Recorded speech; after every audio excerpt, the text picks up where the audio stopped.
تم میں سب سے زیادہ مجھ سے قریب وہ اس کا اخلاق بڑا حسین ہے. سبحان اللہ. حسن سمٹ کر آئے تو اخلاق حسین ہو جائے. جب اخلاق حسین ہو تو حسین کا سایہ نصیب ہو جائے. لیکن اخلاق حسین کافی نہیں ہے. وہ اعظمکم علما، اور وہ اس سے بہت زیادہ قریب ہے، اس کا علم بہت عظیم ہے. خلق حسین ہے، علم عظیم ہے. علم بردباری، قوت برداشت، قوت صلاحیت. میں یہ کہا کرتا ہوں کہ جب کبھی دل تنگ ہونے لگے لوگوں کی باتیں سن سن کر اور برداشت نہ ہو رہی ہو اندر سے، تو ایک دعا مانگا کیجئے. وہ دعا اس سے حضرت موسیٰ علیہ السلام کے حوالے سے قرآن نے اپنے دامن میں محفوظ کیا ہے. رب اشرح لی صدری ویسر لی امری. باقی سب چھوڑ دیجئے، بس اتنا کافی ہے. رب اشرح لی صدری، خدایا میرے سینے کو کشادہ کر دے. تو سینہ کشادہ ہو جائے تو علم بڑھ جاتا ہے، قوت برداشت میں اضافہ ہو جاتا ہے. تو اب پہلا مرحلہ اس کا اخلاق حسین ہے، وہ مجھ سے بہت قریب ہے. اس کا علم عظیم ہے، وہ مجھ سے بہت قریب ہے. وہ ابرکم بقرابت، اور جو اپنے اعزا سے بہت زیادہ نیکی کرنے والا ہے وہ مجھ سے بہت قریب ہے. تو اب اگر میں نے اپنے قرابت داروں سے نیکی اختیار کی تو حقیقت میں قرابت داروں سے نیکی نہیں کی بلکہ محمد سے قربت اختیار کر لی.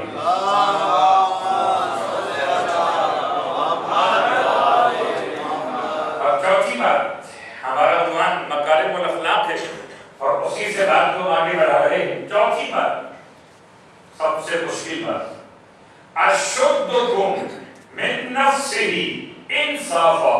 مجھ سے قرابت کے لیے چوتھی کوالٹی یہ ہے کہ جو اپنے نفس کے ساتھ بہت شدید ہو انصاف کرنے میں. اپنے نفس کے ساتھ انصاف کرنا کیا ہے؟ اپنے نفس کے ساتھ انصاف کرنا کیا ہے؟ انصاف کرنا یہی ہے کہ جو انسان اپنے لیے پسند کرتا ہو وہ دوسروں کے لیے پسند کرے. جو انسان اپنے لیے ناپسند کرتا ہو وہ دوسروں کے لیے بھی ناپسند کرے. اگر انسان یہ چاہتا ہے کہ اس کا احترام کیا جائے، نفس یہ چاہتا ہے کہ اس کا احترام کیا جائے، تو دوسرے نفوس کے لیے بھی اگر احترام پسند کیجیے گا تو انصاف ہوگا.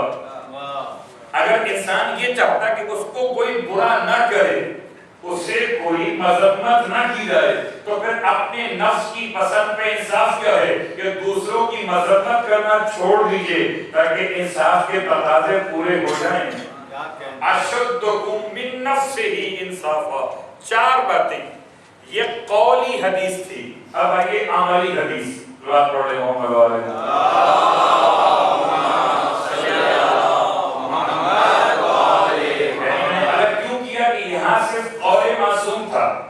عمل میں نے اور آپ نے کرنا ہے. ایک وہ جہاں خود عمل معصوم ہے، اس سے پیغام مل رہا ہے. عمل معصوم، اللہ کے رسول کی خدمت میں بہت سے لوگ آتے ہیں، بڑے بدتمیز لوگ ہیں آنے والے، ایسے بھی ہیں کہ رسول سے بے ادبی کرتے ہیں، گستاخی کرتے ہیں، ایسے لوگ بھی آتے ہیں. اور ان آنے والوں میں ایک شخص ایسا ہے، عجیب روایت ہے، بہت کم پڑھی جاتی ہے. حوالہ سفینۃ البحار کا، اس سے علماء نے کوٹ کیا. اور اب اس میں آنے والا شخص رسول کی بارگاہ میں آ کر آپ اسے امداد عطا کرتے ہیں، اور امداد عطا کر کے آپ اس سے پوچھتے ہیں، جیسی میں نے پڑھی روایت ویسی پیش کر رہا ہوں. آپ اس سے پوچھتے ہیں کہ کیا تم مجھ سے راضی ہو گئے ہو؟ وہ کہتا ہے، یا الفاظ بدل دیتا ہوں، کیا میں نے تم پر کوئی احسان کیا ہے؟ یعنی ابھی سمجھانے کی حد تک ہے ہمارے اور آپ کے لیے، ورنہ معصوم کا خلق اس سے بلند ہے. سمجھانے کی حد تک آنے والا بہت بد اخلاق ہے. پیغمبر اس سے پوچھتے ہیں، کیا اتنا تمہیں مل گیا تم کیا فیل کرتے ہو؟ کہتا ہے، آپ نے مجھ پر کوئی احسان نہیں کیا ہے، آپ نے مجھ پر کوئی احسان نہیں کیا ہے. اللہ اکبر. اصحاب رسول کو جلال آتا ہے، غصہ آتا ہے. اصحاب رسول اس بد زبان کو گویا مارنا چاہتے ہیں. میں بہت آسان اردو میں اپنے الفاظ کو کنورٹ کرتا ہوں تو دیر لگ جاتی. مارنا چاہتے ہیں اور اللہ کے رسول نے روک دیتے ہیں اور اسے اپنے واپس اپنے قریب بلاتے ہیں اور پھر اپنے گھر سے ایک اور شے کا نام لکھا ہوا نہیں, ایک اور شے لا کر اس کو عطا کرتے ہیں. پھر اس سے پوچھتے ہیں کہ اب تم اس سے راضی ہو گئے ہو کہ اب میں نے تم پر کوئی احسان کر دیا ہے؟ تو کہتا ہے خدا ہاں آپ نے مجھ پر اب احسان کیا, خدا آپ کو اور آپ کے خاندان کو جزائے خیر دے. عجیب بات ہے, عربی ایک دیہات کے رہنے والے تو عجیب دعا دیتا ہے, رسول کو بھی دعا دیتا ہے, رسول کے خاندان کو بھی دعا دیتا ہے. اب مزاج شرافت انسان یہی ہے, جب کہیں سے کچھ مل جاتا ہے تو اس کو بھی دعا دیتا ہے, اس کے پورے خاندان کو بھی دعا دیتا ہے. اب سمجھ میں آتا ہے کہ درود پیغمبر کے ساتھ ساتھ خاندان پیغمبر کو شامل کرتے ہوئے کیوں کہا گیا کہ ہدایت اتنا بڑا احسان محمد مصطفیٰ صلی اللہ علیہ وآلہ وسلم.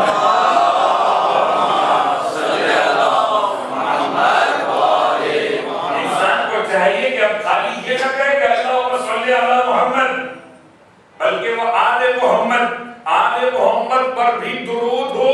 اس شرافت کے لیے مثال یہی بنتی ہے. عربی اتحادی کہتا ہے خدا آپ کو بھی جزائے خیر دے, آپ کے پورے خاندان کو بھی. خاندان نے کون سا کام کیا ہے؟ جو کار خیر کیا ہے نبی نے کیا ہے, جو دیا ہے نبی نے دیا ہے. خاندان میں کیوں؟ اللہ اکبر. لیکن اس سے بڑھ کر بات جب آگے اصحاب تک پہنچی تو اللہ کے رسول نے اپنے اصحاب کے مجمع میں اس شخص کی کیفیت کو بیان کیا کہ دیکھو میرے اصحاب, اس شخص عربی کی مثال میرے ساتھ ایسی تھی جیسے کسی مالک کی اونٹنی کھل کر بھاگ گئی ہو.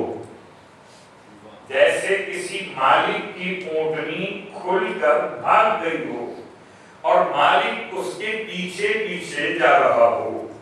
اپنے لیا پڑا کہ مالک اس کے پیچھے پیچھے جا رہا ہو اور لوگ بیچ والے لوگ اس کو ڈراتے ہوں, دھمکاتے ہوں تاکہ کنٹرول کر لیں, اور مالک کہتا ہو کہ تم ہٹ جاؤ, میں خود جانتا ہوں کہ اسے کیسے منانا ہے.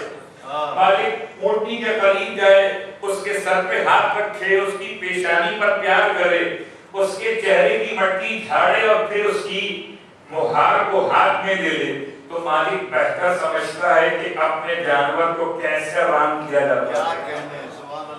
اور پہچانیے کہ اللہ کے رسول نے اخلاقیات کے مرحلے میں اتنی محبت کا اظہار فرمایا کہ اگر کوئی بیچ میں رکاوٹ ڈالنا چاہتا ہے تو آپ فرماتے ہیں اگر تم کل یہ فیصلہ کر لیتے کہ اسے مارنا ہے تو تم اسے مار ڈالتے, اسے جان سے مار دیتے, یہ مر جاتا, کافر مرتا.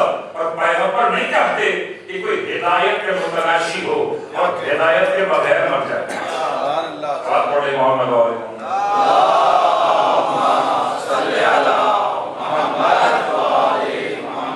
اور اسی ساتھ ہم نفس لوامہ میں پہنچ گئے کہ اس آرامی کے اندر بھی ایک نفس موجود ہے, نفس لوامہ. میں کل اپنی مثال کو واپس لیتا ہوں. ہم نفس لوامہ کی آواز کو میوٹ نہیں کر سکتے, البتہ منیمم کر سکتے. میوٹ کا مطلب گلا گھونٹ دینا. نفس لوامہ مرتا نہیں ہے, نفس لوامہ انسان کے اندر زندہ ہی رہتا ہے. البتہ وہ الگ بات ہے کہ انسان اس کی آواز کو اتنا والیوم کم کر دے کہ وہ خود اس کی آواز کو نہ سنے. حتیٰ کہ یہ نفس سرزمین شام پر کل ایک مثال تھی اور آج ایک اور مثال. اگر مثال میں انداز تبدیل, سب سے زیادہ خطرناک دشمن اہل بیت میں ایک بڑا نام ہے حاکم شام کا, اور حاکم شام کے پاس آنے والی شخصیت کا نام ہے ترماح بن عدی. ترماح بن عدی یہ مولائے متقیان علی ابن ابی طالب علیہ السلام کے ایک نمائندے کی حیثیت لے کر, امام کا ایک خط لے کر دربار شام تک پہنچے. اور چونکہ ترماح بن عدی بڑے طویل قامت تھے, اونچے قد کے تھے اور اونٹ پر بیٹھ کر گئے تھے, تو پہلے تو درباریوں کے جو انداز ہوا کرتا ہے درباریوں کا، اسی لیے کہا جاتا ہے کہ درباری کم سے کم رکھے جائیں تاکہ جہنم کے راستے محدود ہو جائیں.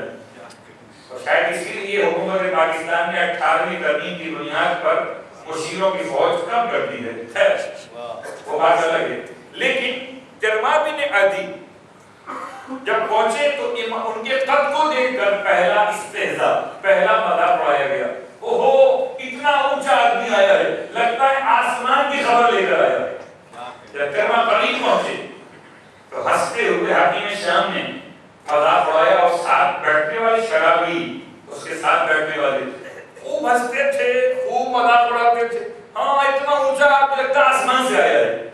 کیا آسمان کی خبر لائے ہو؟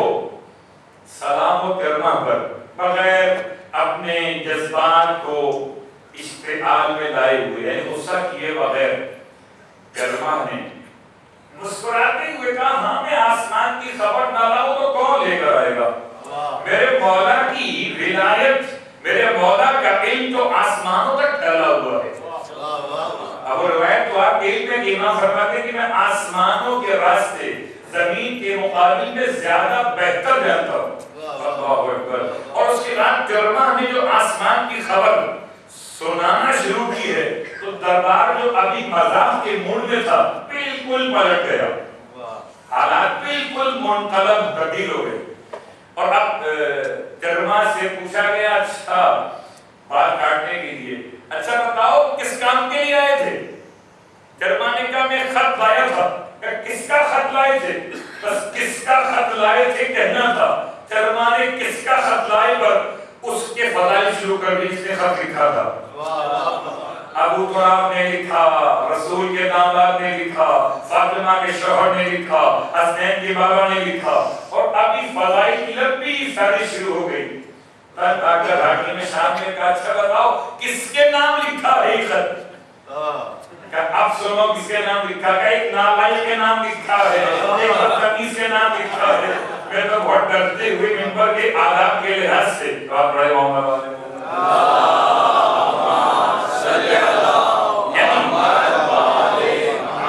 کس نے خط بھیجا تو امام کے فضائل پڑھے، کس کے نام بھیجا نام حاکم شام کے تو اس کے رضائل پڑھے. اور جب اس کے رضائل اب پڑھتے پڑھتے اچھا بھائی تم بات تو ختم کرو، یہ خط دے دو، لاؤ ہمارے نام دے دو. کہیں اتنا پاکیزہ خط نجس ہاتھ پہ کیسے رکھوں؟ اچھا اگر مجھے نہیں دیتے تو میرے بیٹے کو دے دو. اب وہ دربار جو پہلے جرما کا مذاق اڑا رہا تھا خود مذاق بن کے رہ گیا.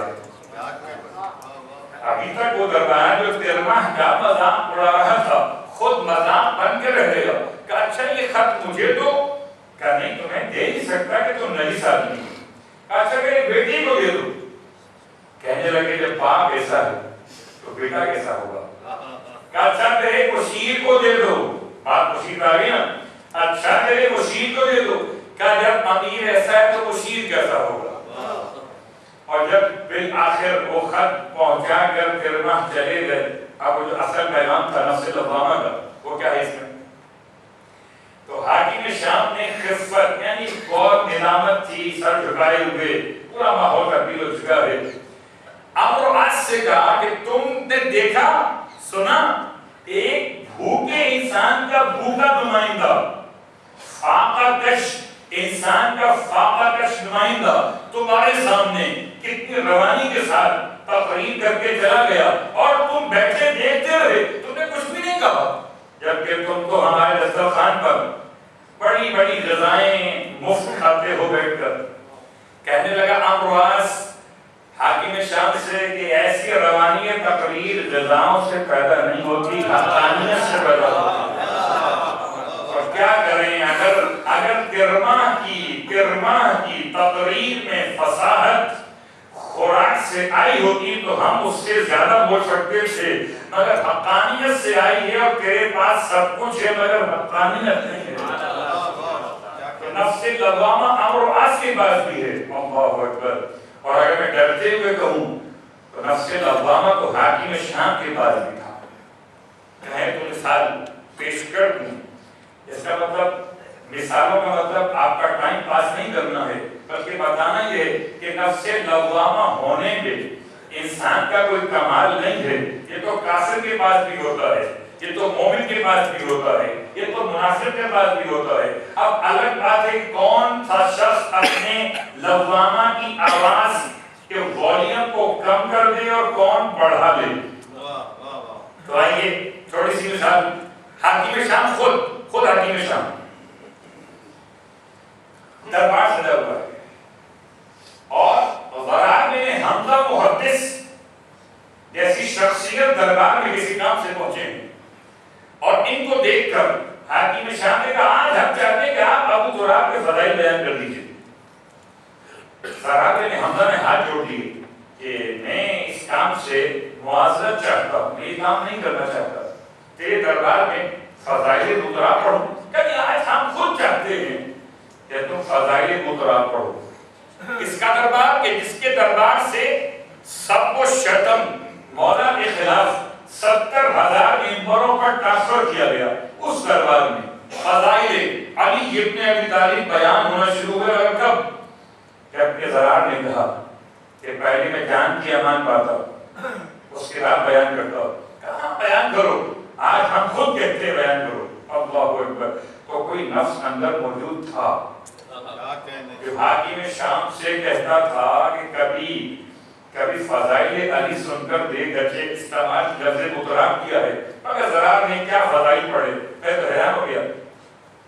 نہ خندق پڑھی، نہ خیبر، نہ احد، نہ حنین، پھر کیا پڑھا؟ بس یہ پڑھا ضرار بن حمزہ نے، ابو تراب ایسے تھے کہ سوکھی روٹی کھاتے تھے، موٹا اور کھتر کا لباس پہنتے تھے، دربار کے ماحول سے سوٹ کر رہا تھا یہ جملہ۔ دربار میں ریشمین عبا پہنے ہوئے حاکم شام بیٹھا تھا، اور دسترخوان پر سجے ہوئے عمدہ کھانے رکھے تھے۔ تو جناب ضرار بن حمزہ نے ابو تراب کے فضائل کا انتخاب کیا۔ علی کون تھے؟ کہ سوکھی روٹی کھانے والے۔ علی کون تھے؟ کہ موٹا لباس گرمی کے ایام میں بھی پہننے والے۔ علی کون تھے؟ اتنا ملنسار، حاکم شام بد اخلاق ہے، اتنا ملنسار تھے ابو تراب کہ جب کوئی مجھ سے قریب جانا چاہتا تھا اپنے قریب بلا لیتے تھے، اور جب کوئی ان کو دعوت دیا کرتا تھا اس کی دعوت پہ چلے آتے تھے۔ پھر بھی اعمال و تقویٰ کی اتنی حیبت تھی کہ ان سے بے تکلف ہونے میں کسی کو مجال نہ تھی۔ اخلاق اور ہے، بے تکلفی اور ہے۔ حاکم شام کے دربار میں ان فضائل کے بیان کرنے کا موضوع، اللہ اکبر۔ اور اب وہ بیان کرتے کرتے وہ دربار جہاں حرکت ہنسی ہوتی تھی، وہاں ضرار بن حمزہ نے کیا پڑھا کہ سنو حاکم شام، ابو تراب وہ تھے جو رات کے اندھیرے میں محراب عبادت میں ایسے تڑپ کر روتے تھے جیسے کوئی بوڑھی ماں جوان بیٹے کی لاش پر روتی، اور ایسے تڑپتے تھے جیسے کوئی سانپ کا ڈسا ہوا انسان تڑپتا ہے۔ اور ابھی تک اس کے الفاظ، ابھی تک میرے کانوں میں آواز گونجتی ہے ابو تراب کی کہ رو رو کر کہتے تھے کہ اب دنیا غری غیری، دنیا جا کر میرے غیر کو بہکا دے، میں تجھ کو طلاق دے چکا۔ یہ فضائل جو بیان ہوئے، یہ فضائل تھے، اللہ اکبر۔ یہ فضائل سن کے حاکم شام کی آنکھوں سے آنسو جاری ہوئے۔ پورا مجمع جو ہمیشہ ہنستا تھا دربار میں بیٹھ کر رونے لگا، یہاں تک کہ لوگوں کی ہچکیاں بن گئیں، اور حاکم شام بھی اپنے آنسوؤں پر قابو نہ رکھ سکا اور روتے ہوئے کہا ذرا تم سچ کہتے ہو کہ ابو تراب واقعاً ایسے تھے؟ کون سا نفس تھا؟ بات پڑھے محمد والے محمد۔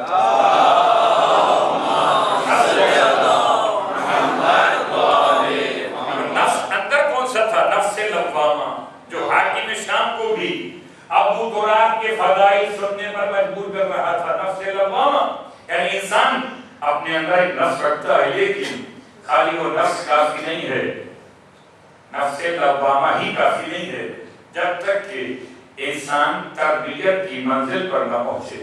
اور تربیت یا ماں کے ہاتھوں سے یا استاد کے ہاتھوں سے، یا پہلا مدرسہ ماں کی آغوش ہے، یا دوسرا مدرسہ خود مکتب میں استاد کے سامنے بیٹھ جانا ہے۔ ایک مثال کل کی تھی، ایک مثال آج دیتا ہوں کہ کیا کیفیت ہے۔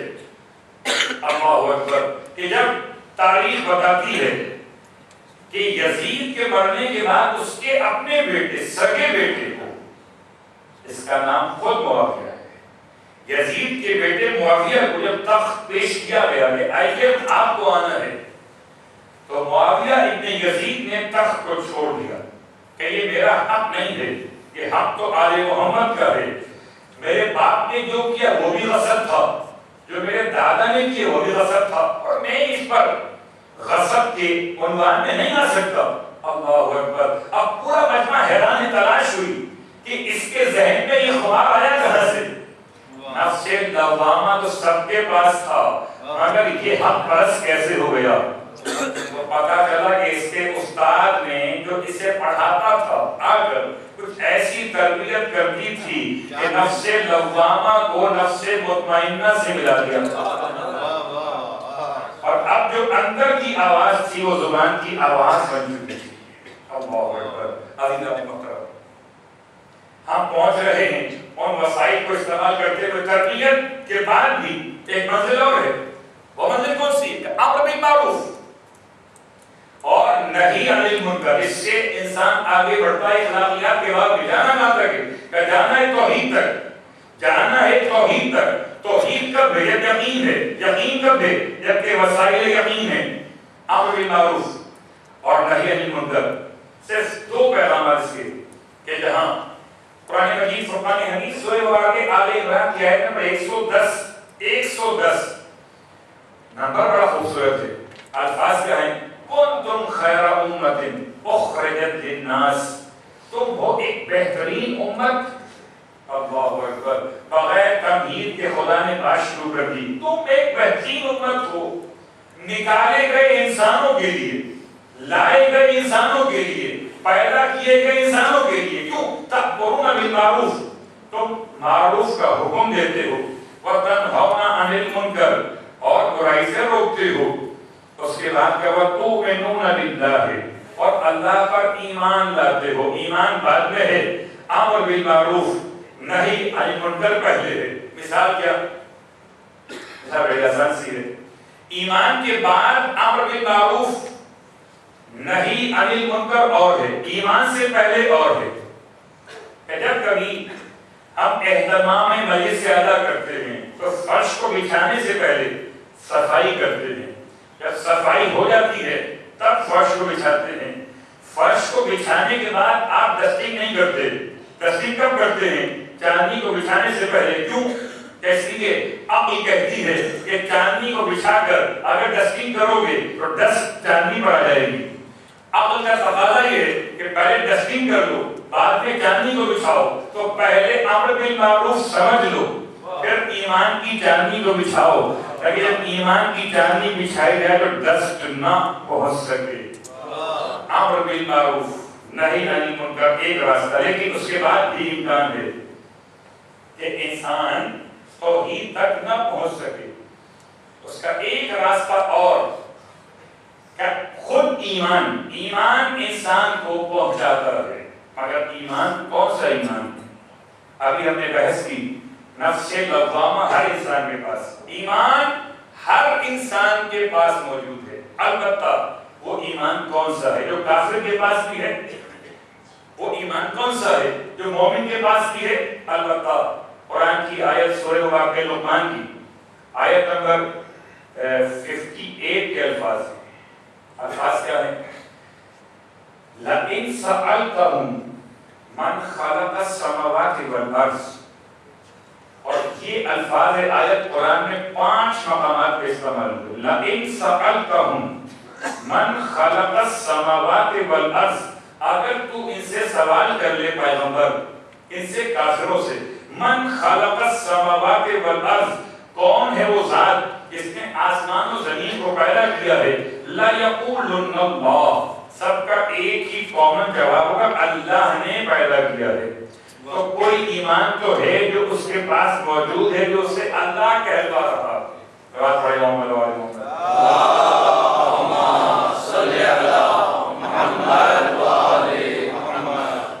لیکن کیفیت مکے میں کافر موجود ہیں، اور کافر کیسے کافر؟ بدترین کافر. لئن سألتہم، اگر تو ان سے پوچھے من خلق السماوات والارض، کون ہے اسے زمین کو پیدا کیا، آسمان کو پیدا کیا؟ لیقولن اللہ، جواب ایک ہوگا، صرف اللہ نے پیدا کیا. اس کا مطلب کیا ہے کہ وہ ایمان عقل میں تو ہے، لیکن جب تک عقل کا ایمان عقل سے اتر کے دل میں نہ آ جائے فائدے مند نہیں ہے. کافر کافر رہے گا، مومن نہیں بنے گا. ایمان عقل میں تو ہے، ایمان کو عقل سے دل میں آنا چاہیے، اور دل میں جب تک نہ اترے، جب تک ایمان فائدے مند نہیں ہے. برائی سے نہیں روکتا ایمان انسان کو، برائی سے کب روکتا ہے؟ جب کہ عقل سے اتر کے دل میں آ جائے. ہاں، عقل کا ایمان اگر کافی ہوتا تو سارے کافر مومن ہوتے، سارے کافر مومن ہوتے. اب لوگ کہتے ہیں کبھی کبھی، کچھ مومن نہیں کہنے والوں نے کیا حجاب اور پردے کی بات کرتے ہیں. آنکھ کا پردہ کافی ہے، جیسے عقل کا ایمان کافی نہیں جب تک کہ دل میں نہ اتر آئے، ایسے آنکھ کا پردہ کافی نہیں جب تک کہ جسم پر پردہ نہ آئے. عقل کا ایمان کافی نہیں. سارے کافر کہتے ہیں اللہ ہے پیدا کرنے والا، تو پھر بتوں کو مانتے کیوں ہو؟ یہ بت تو رکھے ہوئے ہیں، یہ تو وسیلہ ہے اللہ تک پہنچنے کا. اللہ اکبر. لیکن مومن کب بنو گے؟ جب ان وسیلوں کو چھوڑ کر اللہ کے بنائے ہوئے وسیلے کو اختیار کر لو گے. اپنے وسیلے چھوڑ دو، اللہ کا وسیلہ اختیار کر لو، تب جا کر ایمان برائی سے انسان کو روکتا ہے. اور جب منزل بہت قریب آ گئی توحید تک پہنچنے کے لیے، بہت وقت کیجیے گا، ہم بہت گھما کے لائے اور بڑی جلدی میں نے آج اپنی بات کو طے کیا ہے. بہت سے معاشرے ہیں جن میں امر بالمعروف ہے، نہیں عن المنکر ہے، مگر ایمان نہیں ہے. ایمان ہے تو صرف عقل میں ہے، دل میں نہیں ہے. ایمان عقل سے دل میں آ گیا تو اب کیفیت تبدیل ہوئی. چھوٹی سی مثال قرآن مجید فرقان حمید کی، کہ جہاں سورہ مبارکہ البقرہ کی آیت نمبر 260 بہت بار آپ نے سنا ہے. جناب ابراہیم علیہ السلام کی کیفیت، رب کی بارگاہ میں ربی ارنی کیف تحیی الموتى. کیا فرق ہے دل میں ایمان کے اتر آنے کے بعد ایمان کا سفر اطمینان قلب کی طرف.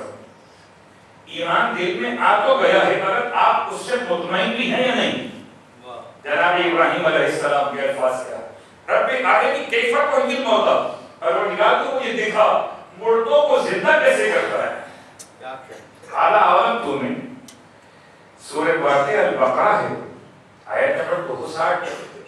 خدا پوچھتا ہے اپنے خلیل سے، کیا تم ایمان لے کر نہیں آئے؟ قال بلا، ایمان تو لایا ہوں، ایمان تو یہاں سے یہاں تک ہے، ولیکن لیطمئن قلبی، لیکن اطمینان قلب چاہتا ہوں. بہت بہت کیجیے گا، انسان صاحب عقل ہے، انسان صاحب نفس لوامہ ہے، انسان تربیت شدہ ہے، انسان صاحب علم ہے، انسان معروف کو پہچاننے والا ہے، انسان منکر سے بچنے والا ہے. پھر بھی انسان صاحب ایمان عقل کی حد تک ہے اور آگے بڑھا ایمان دل میں اتر آیا، پھر بھی ابھی اطمینان قلب کی منزل تو بہت دور ہے. اور جب اطمینان قلب ہوگا تو یقین کی دولت حاصل ہوگی. یقین آئے گا تو خدا سمجھ میں آئے گا، اور جب خدا سمجھ میں آئے گا تو پھر عقائد اخلاقیات کی پہلی منزل ہم سمجھتے ہیں. شاید مولانا مسکرانے کا نام ہی اخلاق. سوال پڑھے محمد والے محمد.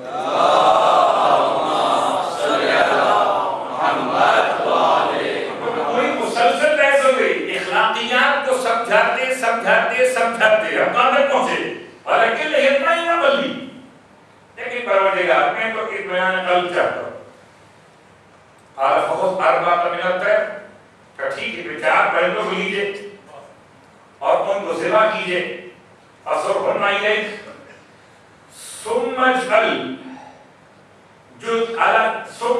على كل جبل منہن جزءا، اور پھر پہاڑ پہ ہر ایک پہاڑ پر ان میں سے کچھ پارٹس کو رکھ دیجئے، ثم ادعوہن، پھر انہیں بلائیے، یأتینک سعیا، تو یہ آپ کے پاس دوڑتے ہوئے چلے آئیں گے۔ اللہ اکبر۔ جناب ابراہیم پر لاکھوں سلام ہوں، لاکھوں درود ہوں، کہ آج صاحبان اسلام جب درود پڑھتے ہیں تو کما صلیت علی ابراہیم و آل ابراہیم، باقی سارے انبیاء اپنے مقام پر محترم ہیں، مگر مقام اطمینان قلب پر ابراہیم کی ذات ہے، تو اس اطمینان قلب کی بنیاد پر شامل درود ایسے کیا گیا کہ یا محمد پہ درود وہاں ابراہیم پہ درود۔ اب جناب ابراہیم کا انداز کیا ہے کہ انہوں نے یہ عمل انجام دیا اطمینان قلب کے لیے۔ مولائی متقیان کے جملے فرماتے تھے اگر میرے سامنے سے سارے حجابات لو کشف الغطاء، اگر سارے پردے اٹھا دیے جائیں تو علی کے یقین میں ذرہ برابر اضافہ نہیں ہوگا۔ جب یقین کی دولت ملے گی تو توحید سمجھ میں آئے گی۔ محمد وآل محمد صلوات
آپ میرے گھر سے چائے پی کے باہر نکلے، کوئی آپ سے ملے، کوئی آج تو مولانا صاحب کے یہاں آپ نے چائے کی، کیا خاطر ملاقات آپ کی ہوئی؟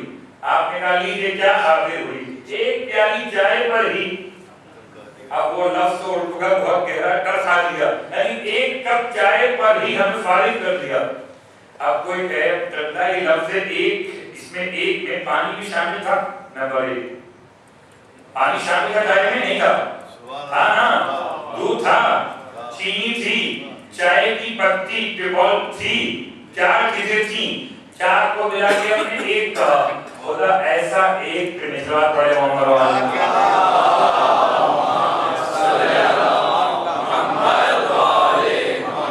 میں بہت ڈرتے ہوئے کہوں، میں سخت باتیں ممبر سے بہت کم کہتا ہوں۔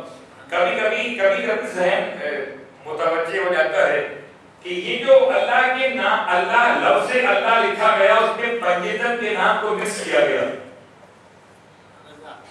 کبھی کبھی آپ نے فیل کیا ہے کہ لفظ اللہ لکھا گیا، اللہ کے الف میں محمد بنا دیا، اللہ کے نام کو علی بنا دیا، پھر نام کو بنا دیا فاطمہ، پھر بنا دیا ہے کو حسن حسین۔ کیا مطلب؟ یہ کیا پیغام دے رہے ہیں آپ کہ لفظ اللہ مرکب ہے، ایک تو ہے مگر چائے کی طرح مرکب ہے۔ اگر کسی نے اللہ کو ایسے ایک مانا تو اس نے ایک کب مانا، پھر وہ پانچ مان لیے۔ اللہ کو اس کی ذات میں ایسے ایک ماننا ہے، اس کا ایک کا دو نہیں ہو سکتا، اور ایسا ایک جس کا آدھا نہیں ہو سکتا کہ آدھا اور آدھا مل کر ایک ہو جاتے، وہ بھی نہیں ہے۔ ایک اور ایک مل کر تو ہو جائے، اس کا بھی ایک نہیں، بلکہ سمپل ایسا ایک ہے کہ اگر خود سے سمجھ میں نہ آئے تو مولا کے چاہنے والے ہیں۔ مولا نے تو بار بار کہا مجھے سورہ اخلاص سے بڑی محبت ہے۔ اگر علی کو اخلاص سے محبت ہے تو مومنین کو بھی اخلاص سے تھوڑی سی محبت تو ہو جائے۔ بسم اللہ الرحمن الرحیم، قل هو اللہ احد۔ اگر خود احد سمجھ میں نہ آئے تو پڑھیے اللہ الصمد، لم یلد ولم یولد ولم یکن له کفوا احد۔ احد کی تعریف خود خدا بتا رہا ہے۔ جو پڑھے محمد والے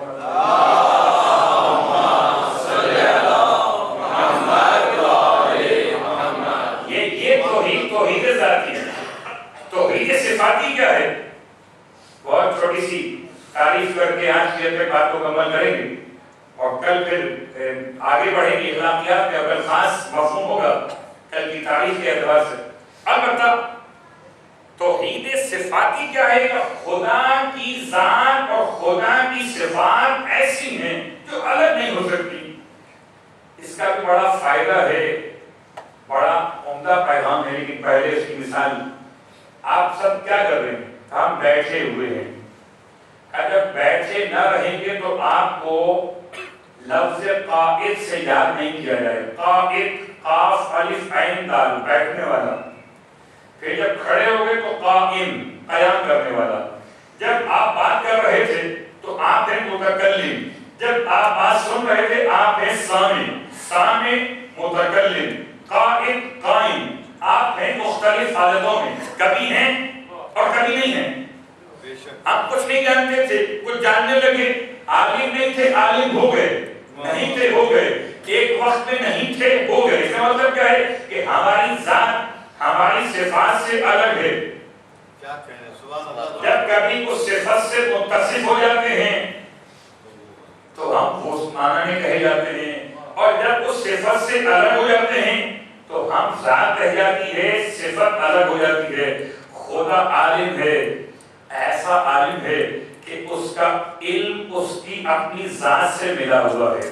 خدا قادر ہے، اور ایسا قادر ہے کہ قدرت اس کی ذات سے الگ نہیں ہے۔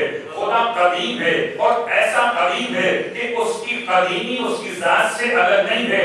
خدا حی ہے، اور ایسا حی ہے کہ حیات اس کی ذات سے الگ نہیں ہے۔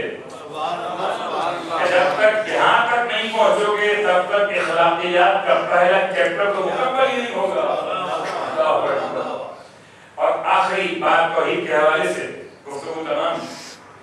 توحید عبادت، عبادت میں توحید، میں نے الفاظ یوز نہیں کیے مشکل والے۔ عبادت میں توحید کیا ہوتی ہے؟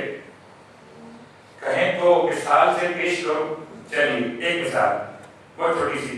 یہ بات یاد ہے کہ میں آپ سب کے لیے بلکہ اپنے نفس کے لیے پڑھتا ہوں اور آپ سے پہلے میں اپنے لیے پڑھتا ہوں کہ خدا آپ کی برکت سے مجھے ہدایت دے. اب آئیے سوچتے ہیں کتنا مشکل کام ہے, کتنا مشکل کام ہے.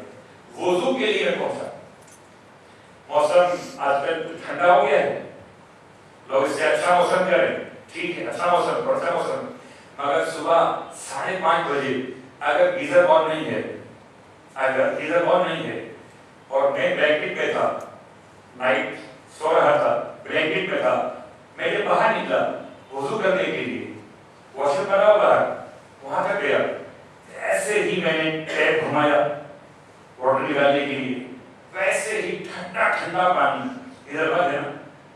اب کیفیت کا ایک بند کر دو, گیزر میں آن کیا, پانی گرم ہوا, سوچیے گا کتنا مشکل کام ہے. پانی گرم ہوا, جب پانی گرم ہوا تو ٹھنڈک چہرے پر آ چکی تھی, میں نے گرم پانی دیا اور اتنا مزہ آیا کہ ایک بار نہیں دو بار, ایک بار اور ڈالوں.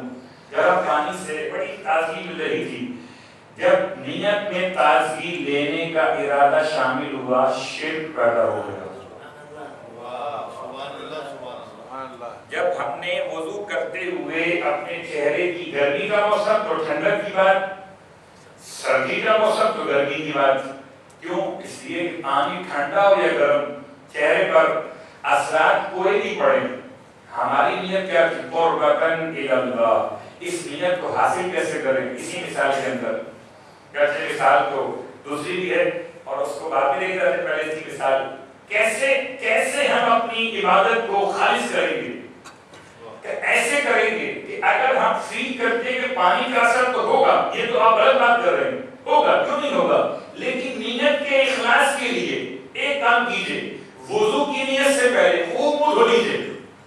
اب ٹھنڈا پانی ہو, گرمی کا موسم, گرم پانی ہو, سردی کا موسم, خوب منہ دھو لیجئے. جتنے اثرات آنے تھے دن آ چکے. اب جب آپ منہ دھو چکے, اثرات آ چکے, اب آپ نے کہا قربتاً الی اللہ. اب نہ تصور ٹھنڈک رہا نہ تصور گرمائش رہا, اب صرف اللہ کی قربت رہ گئی اور عبادت خالص بات پڑھ رہا ہوں.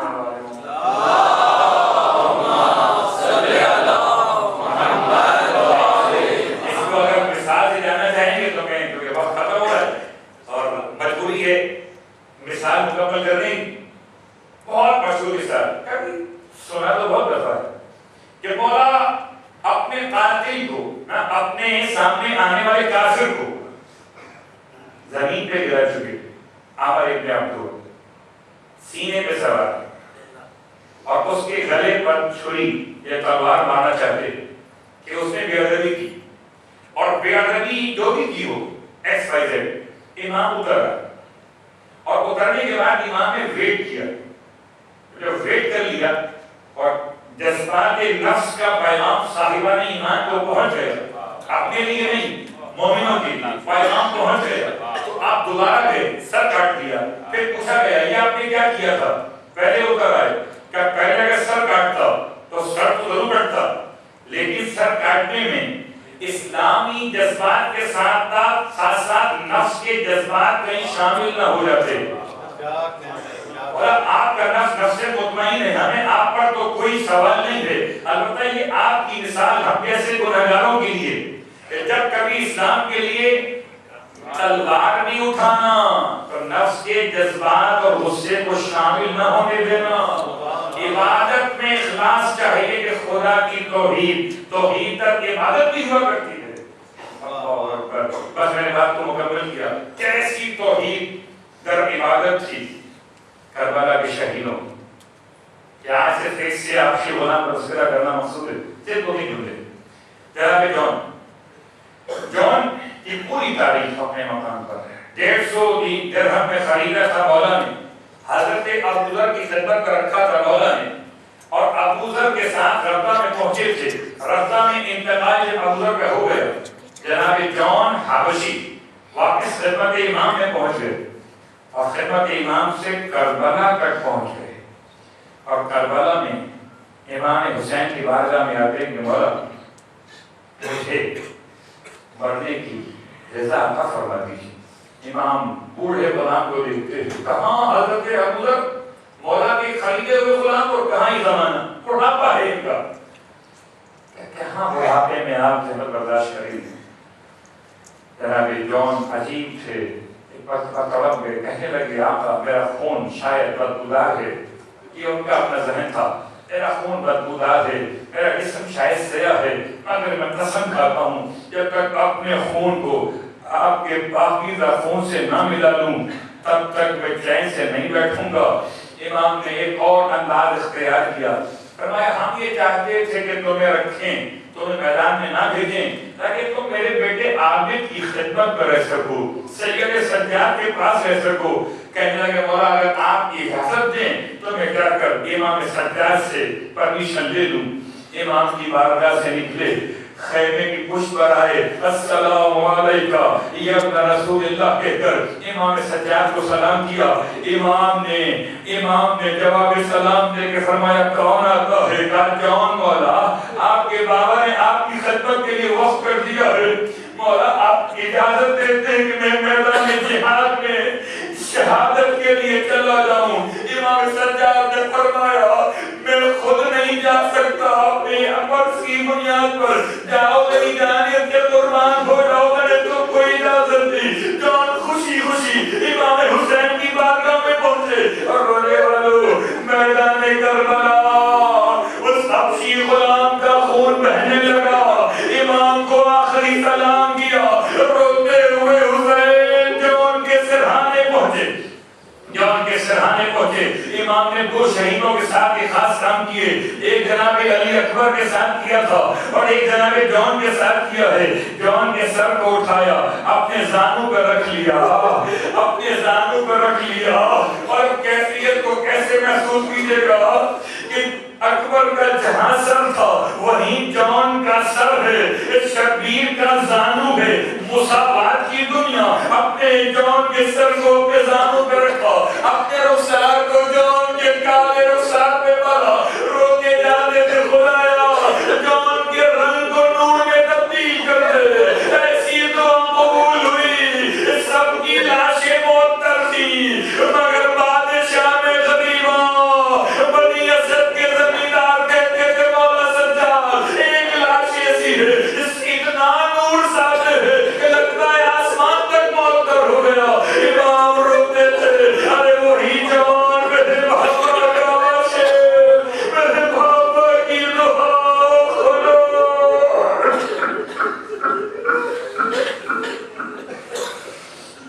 أما ولعنة الله على أعدائهم أجمعين وسيعلم الذين ظلموا أيهم القلب ينقلبون۔ قال وصل محمد وآل محمد کہ ہماری اس عبادت کو اپنی بارگاہ میں قبول فرما۔ پروردگار جناب جون کی عظمت کا واسطہ خدایا ایام اللہ وہ ہیں کہ جن میں ہم چہل و منا چکے، لٹا ہوا قافلہ وطن واپس جا رہا ہے۔ ہائے جون پر رونے کے لیے کون تھا؟ جون پر رونے کے لیے زینب کبریٰ ہیں، جون پر رونے کے لیے تمام حسین کے ماتمدار۔ پروردگار جون کی عظمت کا واسطہ، ایسے غلام کی عظمت کا واسطہ ہمارے گناہوں کو معاف فرما۔ پروردگار جناب جون کی معرفت کا واسطہ ہمارے ایمان کو بلندی معرفت عنایت فرما۔ پروردگار مرنے سے پہلے کربلا مولا کی زیارت نصیب فرما، مرنے کے بعد کربلا والوں کی شفاعت نصیب فرما، جنت میں کربلا والوں کے قدموں میں غلاموں کو جگہ نصیب فرما، امام زمانہ علیہ السلام کے ظہور میں تعجیل فرما۔ ہم سب کو، ہمارے آباء و اجداد کو، ذریت و اولاد کو امام کے ناصروں میں شامل فرما۔ ربنا تقبل منا انك انت السميع العليم بجاه محمد وآله المعصومين برحمتك يا ارحم الراحمين ماتم حسين۔ اعوذ بالله من الشيطان الرجيم، بسم الله الرحمن الرحيم، الحمد لله رب العالمين، والصلاة والسلام على أشرف الأنبياء والمرسلين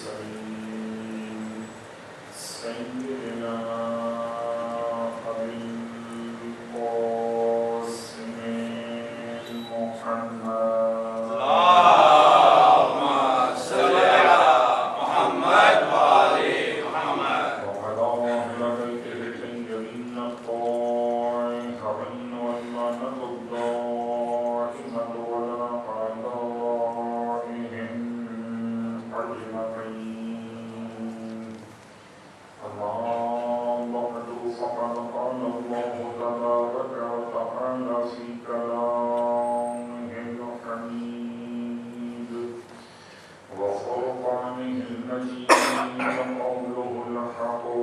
وأصدق القائلين بسم الله الرحمن الرحيم وإنك لعلى خلق عظيم صلى الله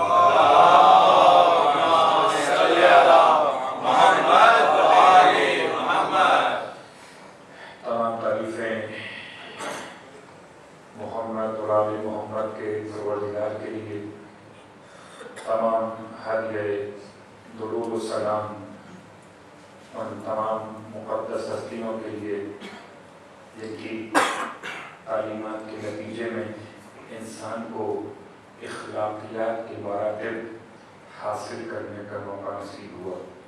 الحمدللہ الذی جعلنا من المتمسکین بالقرآن العظیم واجعلنا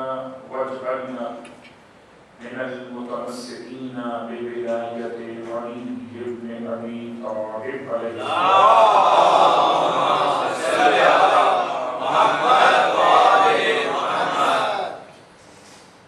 وجعلنا وإياكم إن شاء الله من الطالبين بصبره مع وليه الإمام المهدي من آل محمد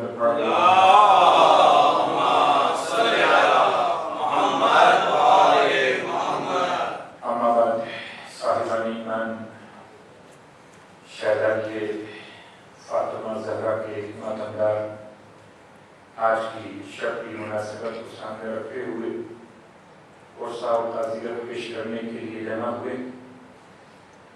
اس میں کوئی شک نہیں کہ سب سے باعظمت سب سے بلند مرتبہ شخصیت اس کی تعریف میں اتنا کہہ دینا کافی ہے کہ بعد از خدا بزرگ وہی قصہ مختصر سبحان اللہ.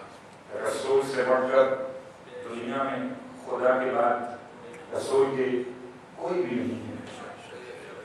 جب اتنی بڑی شخصیت ہے تو اس کا غم بھی اتنا بڑا ہی منانا چاہیے. اس ساری کائنات قربان ہو جاتی کاش کہ رسول شہید نہ کیے جاتے. ہاں وہ آپ اپنی جانیں قربان کر دیتے کاش کہ اس کے بدلے امت کے لیے پیغمبر باقی رہ جاتے.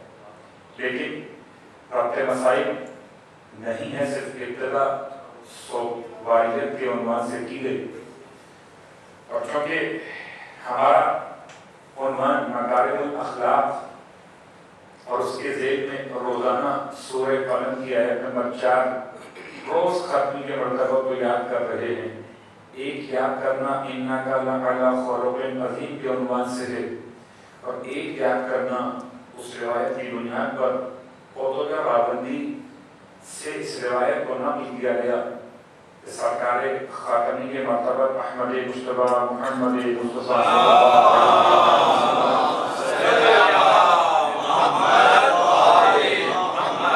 ارشاد فرماتے ہیں مولائے متقیان سے کہ یا علی اگر کچھ شخص صبح کو اٹھنے کے بعد خدا کی 4 نعمتوں کو یاد نہ کرے تو مجھے خوف ہے کہ وہ نعمتیں مجھ سے کہیں چھین نہ لی جائیں.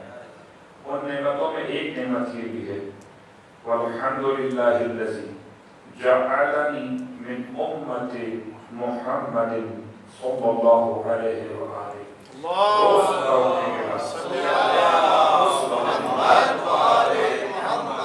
یعنی انسان کے دن کا آغاز ہو تو خدا کی حمد کے ساتھ انسان اپنے آپ کو شمار کرے تو شمار امت مرحومہ کے ساتھ اور خدا جیسے نیند کے بعد اٹھائے تو امت مصطفیٰ میں اٹھائے, خدا موت کے بعد اٹھائے تو امت مصطفیٰ میں اٹھائے اور اسی کے لیے ہم تلاش کر رہے ہیں وَإِنَّكَ لَعَلَىٰ خُلُقٍ عَظِيمٍ کے پیغام کو کہ تاکہ قیامت میں بھی خدا ہمیں اٹھائے تو رسول کی امت میں اٹھائے.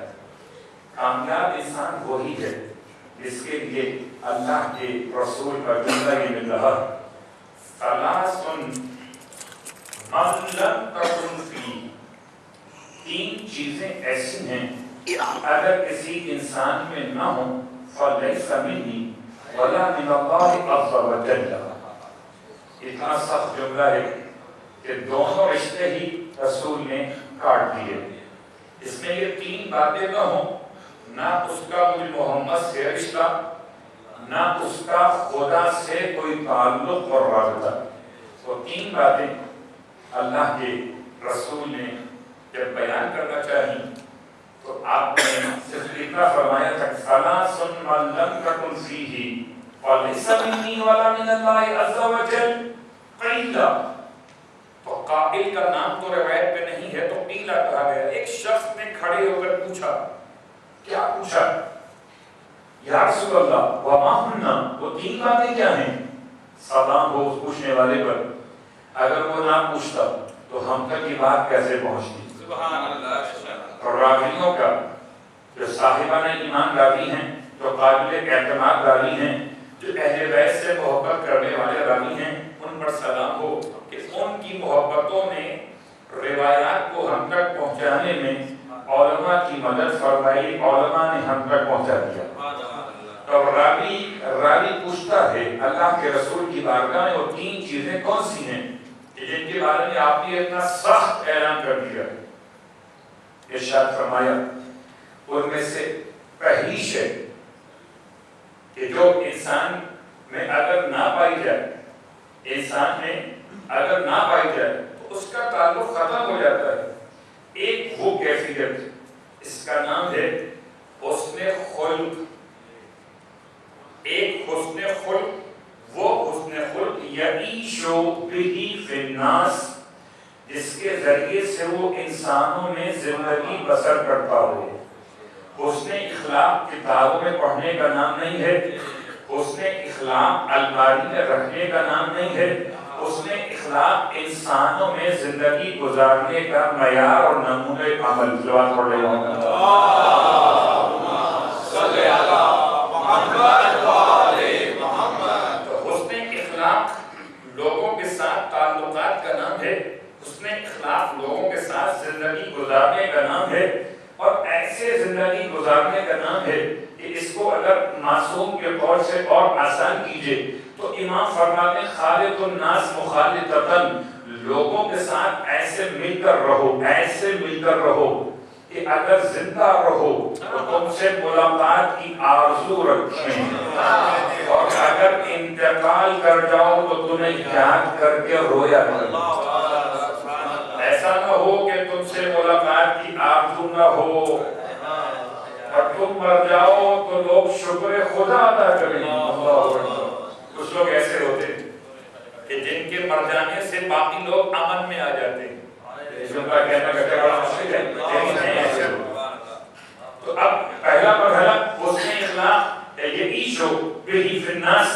دوسرا حلم یردو بہ جہل الجاہل. دوسرا وہ بہترین پیغام یہ ہے کہ اگر انسان میں نہ ہو تو اس کا تعلق اس سے نہیں ہے. اس کا نام ہے حلم. کل بھی بات آئی، پرسوں بھی آئی، مگر بار بار آنے سے فائدہ کیا ہوگا کہ بار بار مجلس میں آتی ہے تو کبھی دل میں بھی آ جائے گا.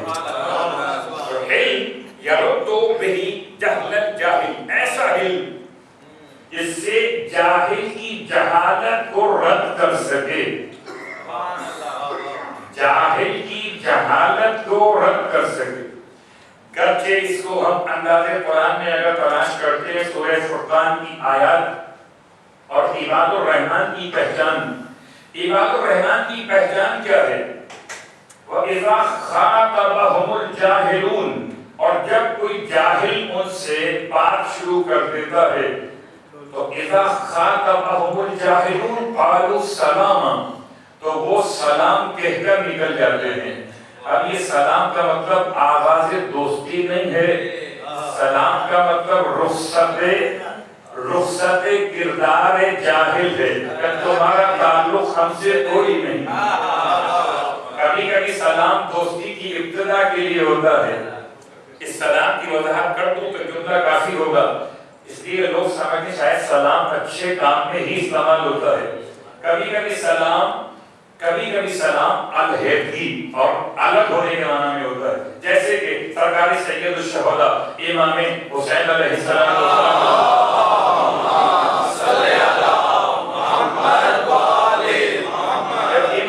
سامنے یزید کی بیعت کا مطالبہ پہنچا ہوا اذا بولیت الامت برائے اثر یزید، اور جب امت یزید جیسے حکمران کی بیعت میں مبتلا ہونے چلی ہے، وہ علی الاسلام السلام، تو اسلام پر، ایسے اسلام پر حسین کا سلام ہے۔ لفظ سلام کا استعمال دو معنی میں ہو گیا، خیر ہم بہت ڈیپ میں چلے گئے، صرف اتنا بتانا تھا کہ ان تین باتوں میں سے ایک ہے حسن خلق، ایک ہے علم، ایسا علم پڑھے لکھوں کے لیے نہیں، یردو بہی جہل الجاہل، اس سے جاہل کی جاہلیت کو انسان دور کر سکے، وہ علم انسان کے پاس ہونا چاہیے۔ تو ایک حسن اخلاق ہو، ایک علم ہو، تیسرا وَوَرَعٌ يَحْجُزُهُ بِهِ عَنْ مَعَاصِيِ اللَّهِ، اور ایسا تقوی ہو جو اسے خدا کی نافرمانی سے روک دے۔ تو یہ تین ہوں تو انسان مکمل شخصیت میں تبدیل ہو جاتا ہے، اور جب مکمل شخصیت ہو جائے تو اس کا محسن انسانیت سے رابطہ بحال ہو جاتا ہے، اور جب محسن انسانیت کی امت میں شمار کیا جائے تو خدا کے بندوں میں حساب کر لیا جائے۔ بڑے محمد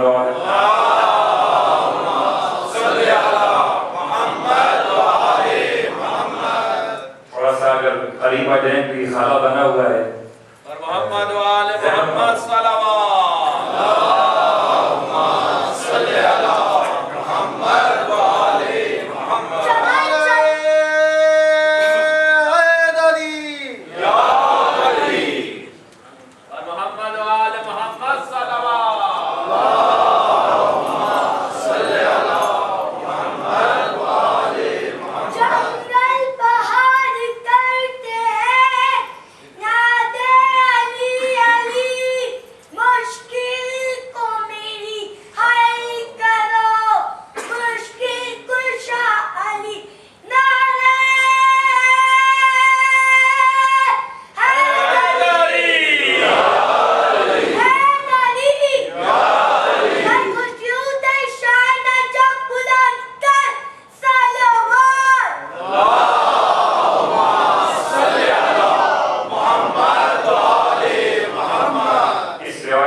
متعلق ہے، آپ کا جڑا ہوا ہے رسول سے بھی، اللہ سے بھی۔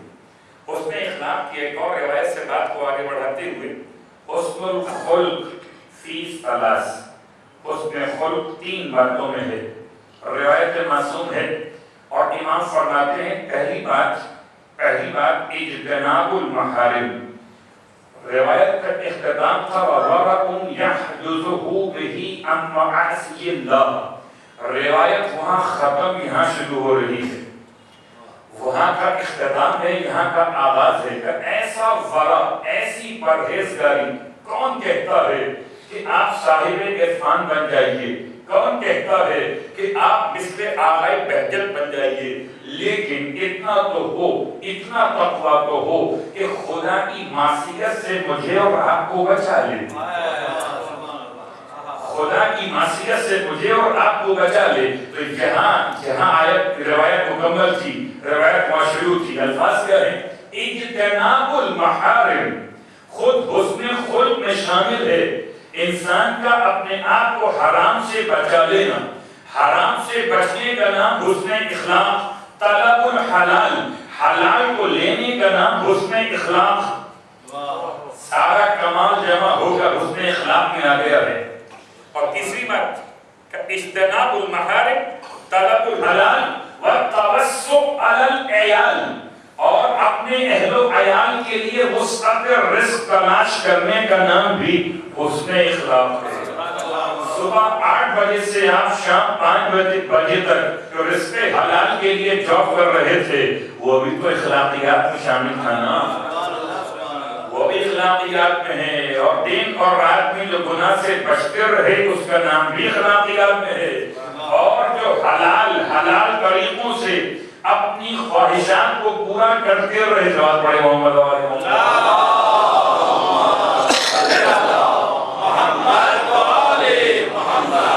لیکن منزل وہی ہے کہ جہاں انسان کو اطمینان حاصل ہوا. اطمینان حاصل ہوا تو اطمینان جسم کی کیفیت کا نام نہیں ہے.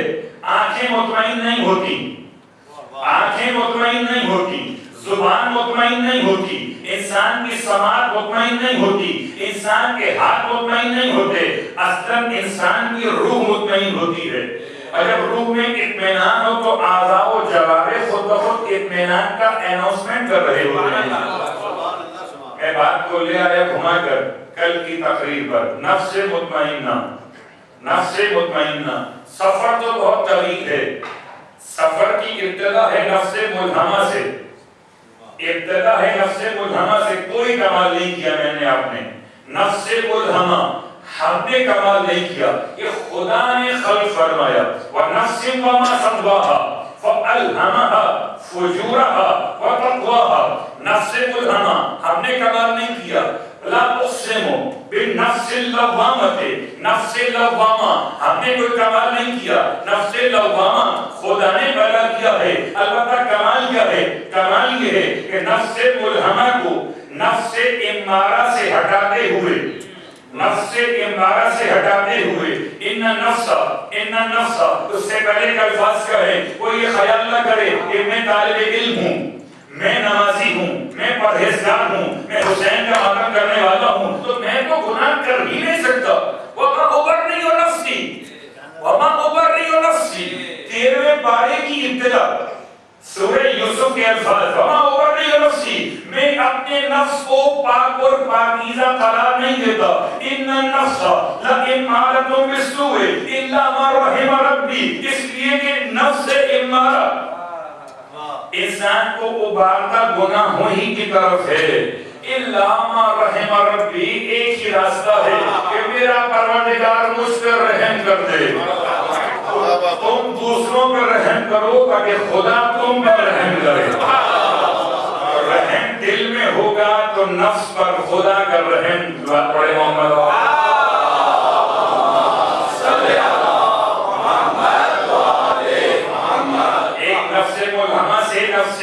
لوامہ, نفس لوامہ کی منزل نفس امارہ سے بچتے ہوئے. اور اب آگے میں نے بہت آسان الفاظ میں کوشش کی کہ میں اپنی ذات کے لیے پیغام کو حاصل کروں. آئیے آگے بڑھتے کہ جہاں نفس مطمئنہ کی منزل ہے. فرق کیا ہے مطمئن تک پہنچنے کے لیے؟ فرق یہ ہے کہ نفس مطمئنہ یقین کی دولت کے بعد ملتا ہے, اور اس کی دولت سے پہلے انسان نفس لوامہ رکھ کر بھی جنت کی تلاش میں رہتا ہے. صبح کی نماز کیوں پڑھیے گا کہ جنت کی آرزو ہے. روزہ کیوں رکھیے گا کہ جنت میں جانا ہے. حرام سے کیوں بچیے گا کہ جنت کے حلال کو لینا ہے.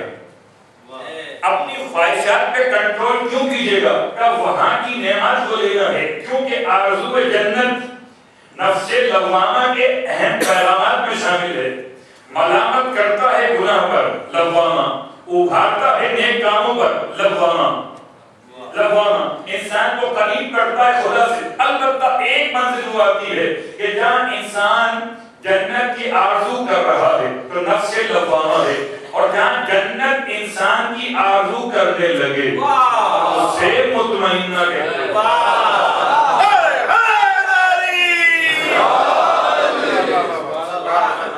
ایسا نہیں ہے. میں نے یہ بات کیوں کہی, اس لیے نہیں کہی کہ کوئی یہ سوچ کر ہی چھوڑ دے مولانا وہ مطمئنہ ہم کہاں ہو سکتے ہیں. نفس مطمئنہ کا ٹارگٹ آپ رکھیں تب جا کر نفس لوامہ تک پہنچیں گے.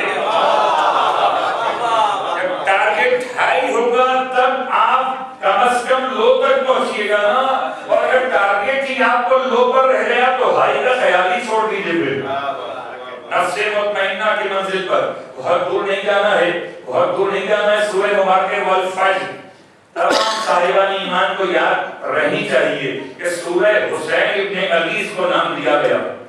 آغاز ہے والفجر سے, اختتام ہے یا ایتھا النفس المطمئنہ.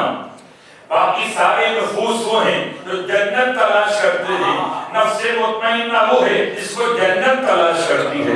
یا ایھا النفس المطمئنہ ارجعی الی ربک راضیۃ مرضیہ فادخلی فی عبادی وادخلی جنتی. میری جنت میں تو داخل ہو جا. اللہ اکبر. تو آیت کو اپنے مقام پر ہے. روایت سرکار ختم یہ مرتبہ احمد مصطفیٰ محمد مصطفیٰ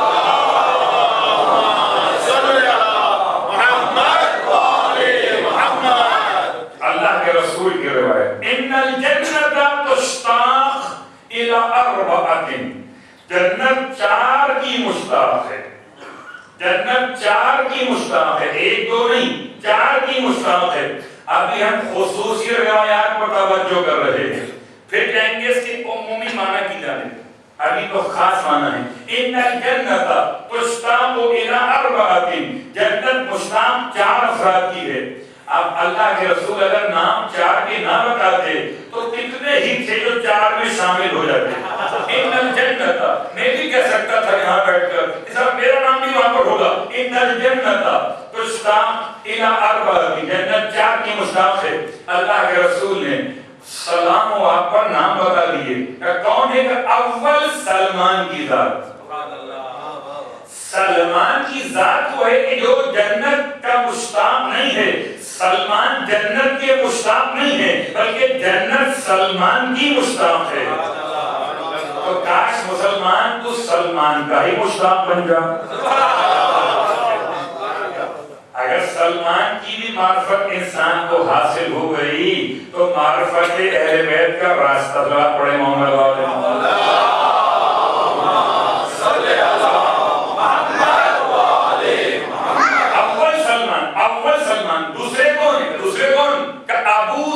ابو ذر کنیت ہے تو کنیت کے نام سے ہی استعمال ہوئے. ابو ذر. سلمان کے بعد ابو ذر. ابو ذر کے بعد مقداد. مقداد کے بعد ان 3 میں سب سے افضل اور کائنات کے امام مولائے متقیان علی ابن ابی طالب علیہ السلام کا نام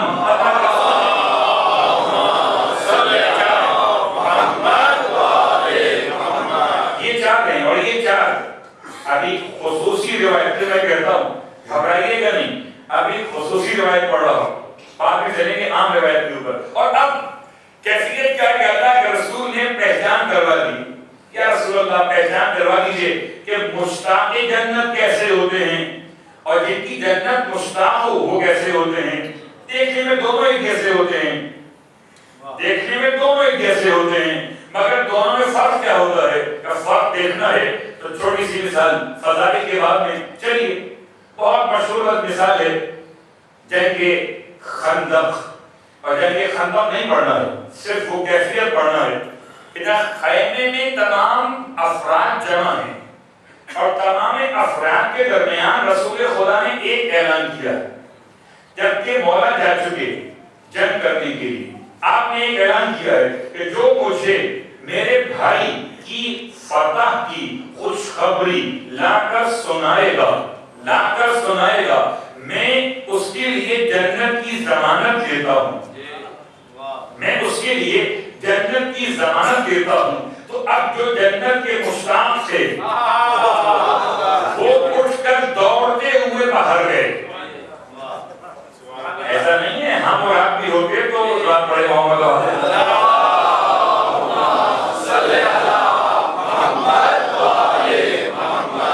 میری تو بہت شوق اندر کا نا. ہم بھی دوڑتے جاتے ہیں وہاں پر. کب دوڑ کر گئے تاکہ جا کر دیکھیں کہ اتنا آسان تھا جنت کا ملنا. جاؤ جا کر دیکھو کہ اگر میرا بھائی جیت گیا ہے تو مجھے لا کر خوشخبری سنا دو تو میں جنت کی ضمانت یہ دیتا ہوں. لیکن تاریخ کہتی ہے کہ سب کو اٹھ کے چل دیے مگر جنت جن کی مشتاق تھی وہ وہیں بیٹھ کر رہے. اس سے یقین ہو میں مثال دے سکتا ہوں بہت ڈرتے ہوئے کہ جب تبرک بڑھتا ہے تو عام مومن تو دوڑ کر جاتے ہیں کہ ہمیں تو جا کر وہاں ملے گا اور وہ جیسے پڑھنے والے بیٹھے رہتے ہیں کہ ہمیں تو یہاں پر آ کر ملے گا. چھوٹی سی مثال اگر ہم مجلس میں لے سکتے تو وہاں نہیں تھی نا. ایک بیٹھے ہوئے باقی لوگ چلے گئے. یہ اول سلمان اول 4 میں. اور اب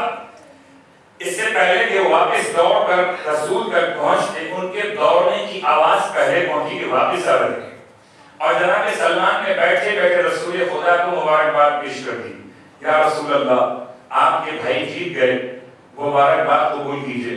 اللہ کے رسول نے قبول فرما لیا، اور باقی لوگ آتے گئے ایک کے بعد ایک، یا رسول اللہ بھائی کامیاب ہو گئے آپ کے، مبارکباد قبول کیجئے۔ فرمایا یہ خبر تو پرانی ہو گئی، کوئی اور خبر سناؤ، یہ تو خبر آ چکی، اتنی محنت سے گئے تھے، اتنی محنت سے واپس آئے، اور اس کے بعد بھی ضمانت جنت رسول نہ مل سکی۔ اللہ اکبر۔ اور پھر جناب سلمان سے پوچھی، سلمان تم کیوں نہیں گئے؟ سلمان کہتے ہیں جب میں بیٹھا ہوں مالک جنت کے قدموں میں، جنت کے لیے دوڑنے کی کیا ضرورت ہے؟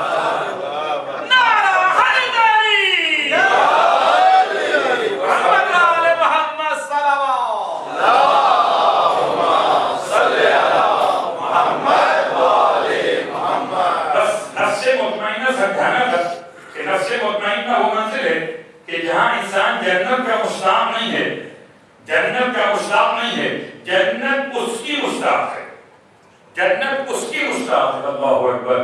عزیزو، نفس کی اقسام اور نفس کے مقابل ایک اور کیفیت، نفس کہیے، اس کو روح کہیے، اس کو قلب کہیے، اس کو بعض مقامات پر قرآن میں لفظ صدر کہا گیا۔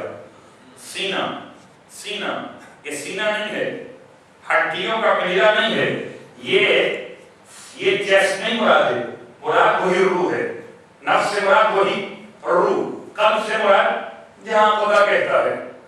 سورہ مبارکہ قاف کی آیت نمبر 27، ان فی ذالک لذکر لمن کان لہ قلب، یہ تو ہدایت اسلام کی باتیں، قرآن کی باتیں ان کے لیے نصیحت ہیں کہ جن کے پاس دل ہے۔ تو کیا کافروں کے پاس دل نہیں تھا؟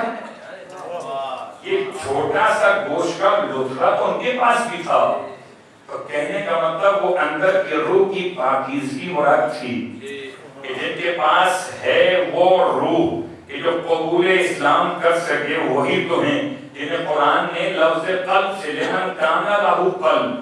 اور آئیے بات کو آگے بڑھائیں۔ کبھی نفس کی کیفیت وہ ہے جہاں قرآن نے نفس کو نفس شیطانی کے عنوان سے سمجھایا، کبھی نفس کو نفس ماکر کے نام سے سمجھایا۔ نفس مکر کرتا ہے، کیسا مکر کرتا ہے؟ مکروا، انہوں نے کیا مکر، ومکر اللہ، اللہ نے کی تدبیر۔ کتنا فرق ہو گیا، فاعل تبدیل ہوا، فاعل تبدیل ہوا، معنی بدل گئے۔ وہ تھے مکروا، مکر کرنے والے، اللہ ہے تدبیر کرنے والا۔ واللہ خیر الماکرین، سورہ مبارکہ آل عمران آیت کا نشان 54۔ اور آئیے ایک اور انداز سے نفس کی، نفس مطمئنہ کے مقابل چل رہے ہو، نفس لوامہ کے مقابل نفس انکار، اور منزل نفس کی ہے۔ نفس ایسا ملاوٹ کرتا ہے، تو ملاوٹ انسان نہیں کرتا، ملاوٹ نفس کرتا ہے۔ کیا مطلب؟ کہ انسان کیا ملاوٹ کرے گا؟ کیا کرے گا؟ 3 پاؤ دودھ میں 1 پاؤ پانی ڈال دے گا، اور جب نفس آئے گا اپنی ملاوٹ پر تو کیا کرے گا؟ 3 پاؤ پانی میں 1 پاؤ دودھ ڈالے گا، اور پھر سبحان اللہ کتنا خالص لگ رہا ہے۔ نفس کی ملاوٹ کی کیفیت کیا ہے؟ اللہ اکبر۔ جسم کی ملاوٹ پیچھے رہ جاتی ہے، نفس کی ملاوٹ آگے بڑھ جاتی ہے۔ نفس کبھی انسان کو اس مقام پر لے آتا ہے۔ سورہ مبارکہ البقرہ آیت نمبر 7، ختم اللہ علی قلوبہم، یہ آخری منزل۔ یہاں عروج کیا تھا؟ نفس مطمئنہ۔ یہاں عروج کیا ہے؟ عروج نہیں، یہاں پستی کیا ہے؟ یہاں پستی نفس مختوم، نفس مختوم، اس پر خدا نے لگا دی مہر۔ ختم اللہ علی قلوبہم، اللہ نے ان کے دلوں پر لگا دی مہر، اس سے پہلے کہ دلوں پر مہر لگ جائے انسان کے پاس راستہ باقی ہے۔ تو نفس مختوم کے مقابل نفس مطمئن کے، نفس مطمئن کے، جس کے پاس نفس مطمئن ہو اس کے خلاف بس وہی آواز اٹھائے گا جس کے پاس نفس مختوم ہو۔ اس لیے اس کیٹیگری کے نفس مطمئنہ ہیں، ان کا مقابل وہی آئے گا جو اس کے پستی کے عنوان میں مقابل ہوگا۔ اللہ اکبر۔ یعنی جتنا بلند ہوگا مومن اور اتنا ہی پس اس کا دشمن ہوگا. الفاظ بہت سارے ہیں اور وقت بہت کم ہے، میں بات کو یہی روکتا ہوں. اور رسول خدا کا انداز تربیت، اللہ اکبر، اس کے شاگرد مطمئن ہو جائیں تو خود استاد کیسا ہوگا. رسول کا انداز کیا ہے؟ اس کے شاگرد مطمئن کہہ رہا ہے. سلمان کون ہے؟ شاگرد پیغمبر.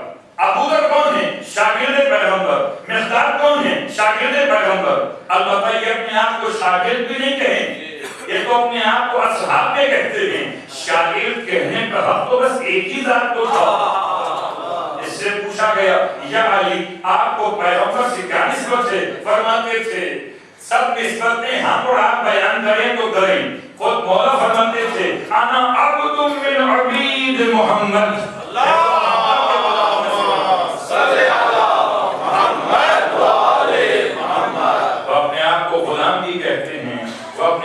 شاگرد بھی کہتے ہیں. اللہ اکبر اللہ اکبر. اپنے آپ کو بھائی نہیں کہتے، اپنے آپ کو غلام کہتے ہیں. یہ تہذیب و شائستگی اس گھرانے کی ہے. اللہ اکبر. کبھی انداز کربلا میں ہے، کبھی انداز مکہ مدینے میں ہے کہ اپنے آپ کو غلام کہتے ہیں. انا عبد، میں ہوں غلام، اور خالی غلام نہیں، من عبید محمد، محمد کے غلاموں میں سے غلام ہے. اس کے غلام نفس سے مطمئنہ ہوں، اس کے آقا کے نفس کی بات میں اور آپ کیا بیان کریں.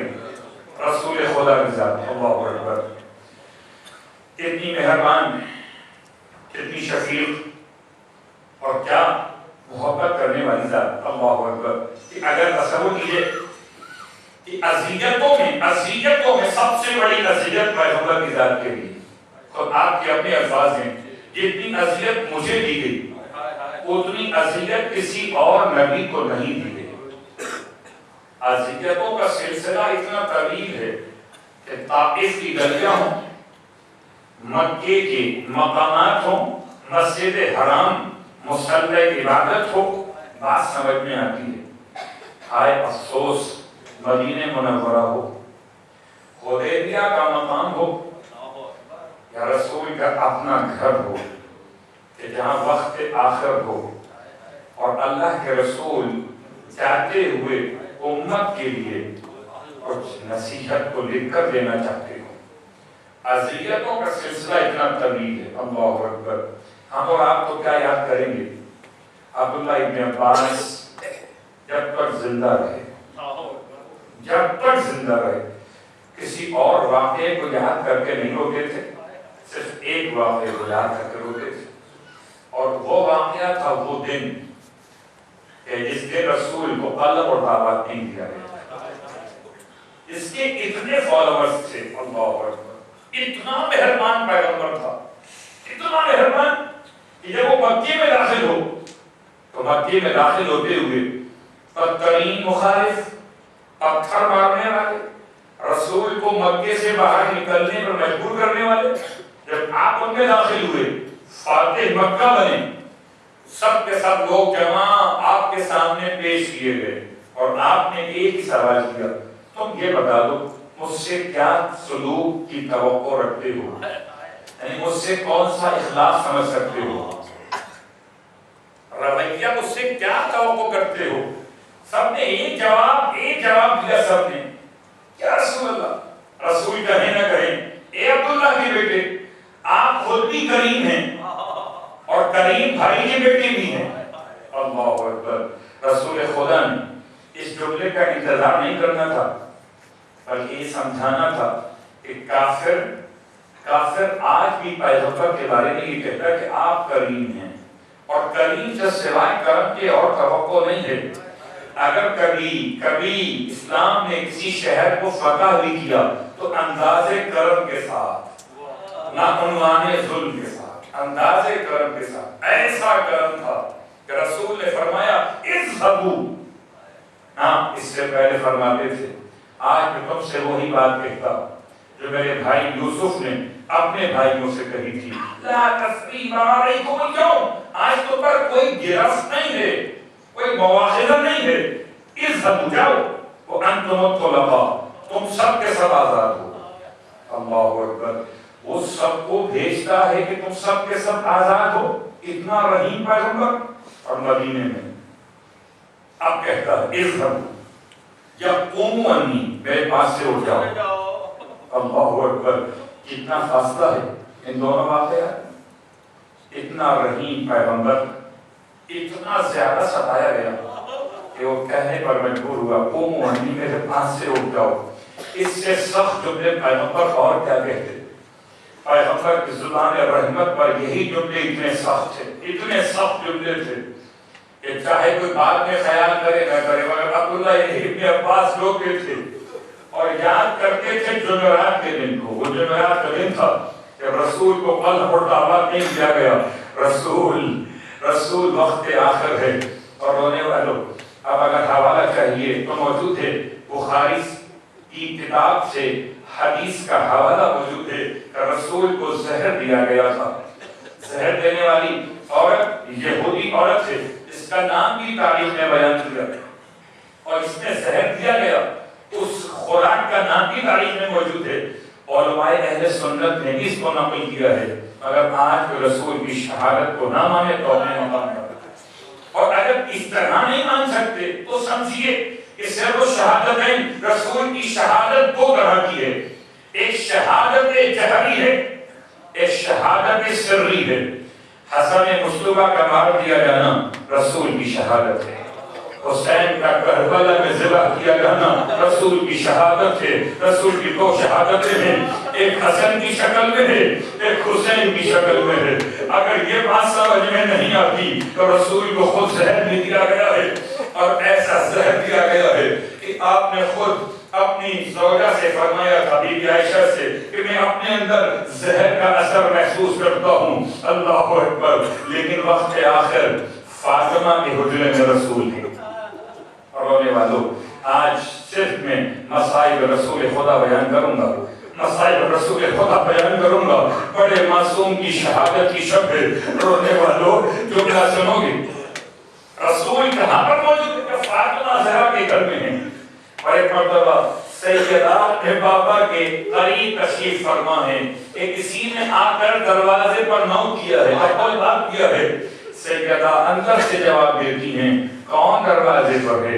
آنے والا کہتا ہے مجھے رسول سے ملنا ہے، مجھے رسول سے ملنا ہے. آپ فرماتی ہیں میرے بابا کی طبیعت بہتر نہیں ہے، میرے بابا کی طبیعت بہتر نہیں ہے، ابھی واپس لوٹ جاؤ، بعد میں آ جانا.